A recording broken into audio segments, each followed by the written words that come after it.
રાજ્યમાં આજથી ગરમીનો પારો વધશે। હવામાન વિભાગે ગરમીને લઈને આગાહી કરી છે। આગામી 2 દિવસમાં 2 થી 3 ડિગ્રીનો વધારો થશે। તાપમાન વધવાનું છે, ગરમીનો પારો ઉપર જવાનો છે। અમદાવાદમાં 34.2 ડિગ્રી તાપમાન અત્યારનું નોંધાયું છે।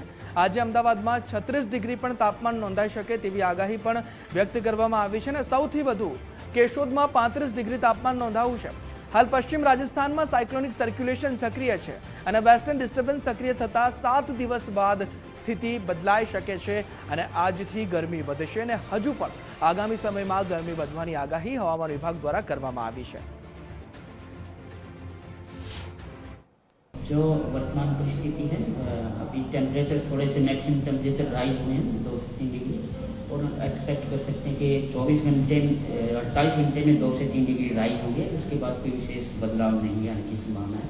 इसी तरह मिनिमम टेम्परेचर की बात करें तो मिनिमम भी अभी जो डिपार्चर का लगभग 1 से 2 डिग्री नॉर्मल से ऊपर चल रहे हैं और थोड़ा सा और 2 डिग्री के आसपास और राइज होने की उम्मीद है अगले 24 घंटे में। इसके बाद फिर वो स्थिर है, कोई विशेष बदलाव नहीं है।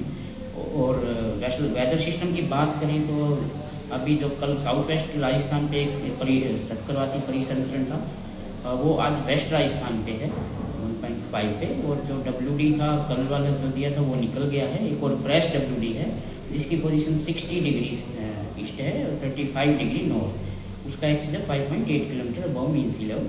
इसका कोई विशेष प्रभाव गुजरात के ऊपर नहीं है, तो हम ये एक्सपेक्ट कर सकते हैं कि अगले 7 दिन में मौसम लगभग शुष्क रहेगा। और उसके बाद WD अगर इफेक्ट करेगा तो उसके बाद की कंडीशन बाद में आएगी अपडेट। तो अभी के हिसाब से अगले 7 दिन तक मौसम शुष्क रहने की संभावना है।